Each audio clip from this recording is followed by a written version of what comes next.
Hi guys, it's Irit with another process video for the Cut Shop, and these are the cut files that I'm going to use. There are going to be links in the blog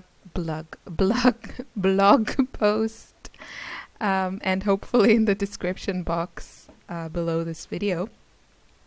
So I did do some experimenting or some failed design concepts before I actually reached this one, and that's why my background piece there has a little bit of you can see the pattern is a bit missing at the top left corner, but I will fix that, just cover it up with something. So I'm using this lovely background cut file, and I'm backing it with some 6x6 papers from the new Maggie Holmes collection, Shine. And I decided to go for a very neutral color scheme on this layout. I just thought it looked very pretty, and I mean, I know that autumn has a lot of like these, you know, oranges and yellows and reds and purples and browns, but yeah, I don't know. My daughter is wearing in the photo kind of a white sweater and gray pants, and I just really liked these patterns that I'm using, and I thought together with all the white, it gave a really pretty look.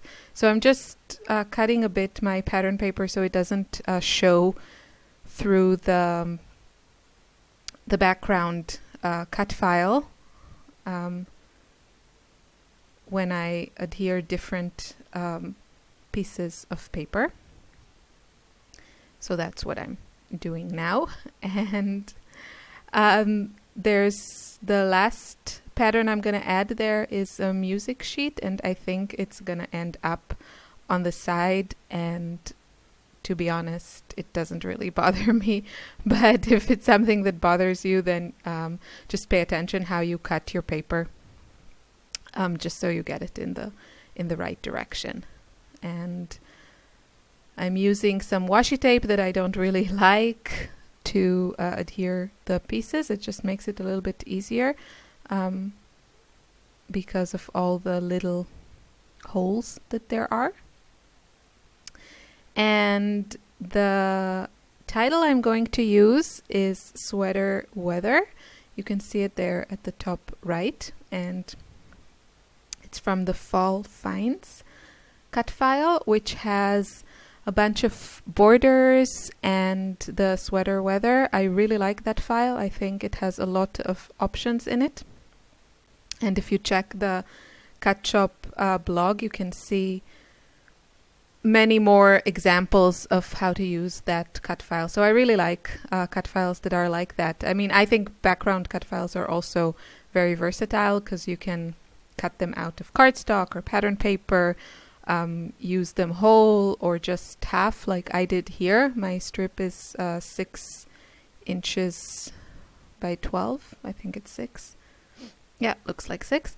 And you can back it with pattern paper. You can do like a tone on tone thing. So I really like to use background patterns as well.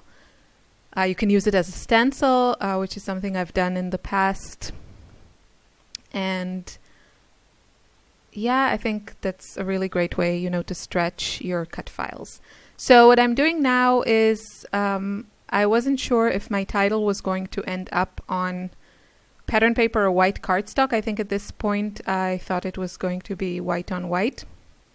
So I'm outlining it with a pencil, just a regular pencil, going around the lines. So it just pops a little bit from the white. You could, I think I actually also use some foam adhesive on it at the end. So that's another way to make it stand out a bit and give some great dimension. I like the white on white look. I've been using a lot more white lately than I have, I think, in the last years. But still I wanted it to pop a little bit. You could also go over it with a light shade of watercolors or a light shade of Copics, and that would work too. Or use a stencil, like something small with a small pattern, like polka dots or something, and add whatever color you want. Or of course you could use your silhouette and cut an outline of the title. There's this feature in the Silhouette software. So that's another way to make your title pop. I think I have done it in the past, but not recently. So maybe I should explore that option for future layouts. And I think I'm done. Yay! So now I'm going to start fussing with where to put things. And since I'm using the papers from the Shine collection, it's also just easy to grab some of the embellishments that come in this collection. And I'm also going to use the more neutral embellishments and some gold, because, you know, gotta have some gold. And I'm just using some this fine liner bottle. I have some sort of glue in it. I think it's a mixture of the quick dry adhesive from Scotch and some matte medium. I think I only had a little bit of the quick dry, so I added some something to it, my own glue cocktail, and it works really well. I tend to use now a lot my tacky glue, but these are kind of like delicate pieces, and I really wanted to keep it flat. So, sorry, that's my phone. So that's why I'm using the fine liner, because it just dispenses a very small amount of glue. And I'm trying to get it straight, not so easy, but I think I got it.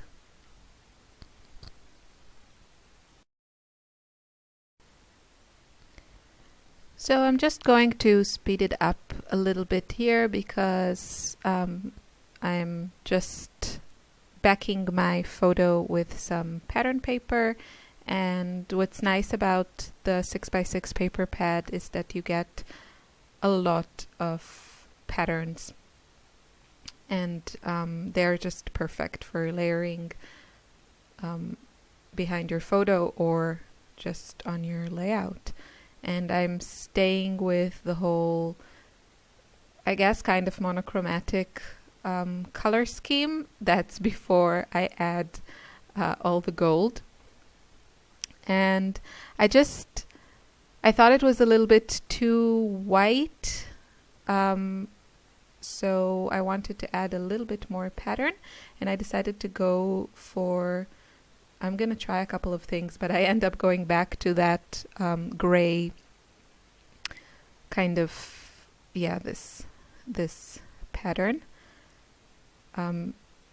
just because it's, well, it also has colors that fit my color scheme, but it's not too bold.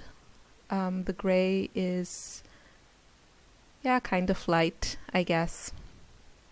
So I feel it doesn't overpower everything.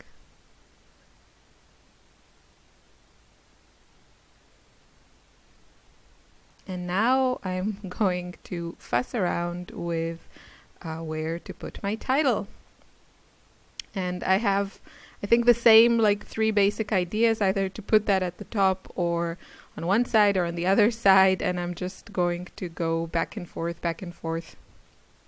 until I choose which embellishments I want to use. So this was one idea that I had, kind of to layer those acetate pieces.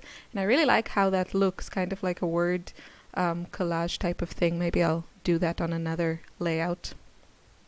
And this is the ephemera pack from the same collection, the Shine collection. So I'm just looking at which pieces would work for my color scheme. So that's another like design idea that I had. And then there's another one. And I'm not sure, but eventually I'm going to find something that I like.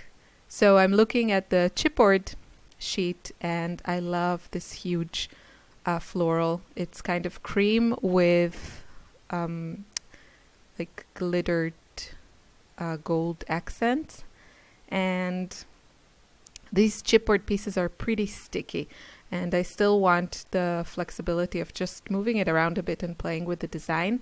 So I'm adding some baby powder from this powder tool by EK Success, I want to say. So that just takes the stickiness away, and you can play around. I don't do this a lot, but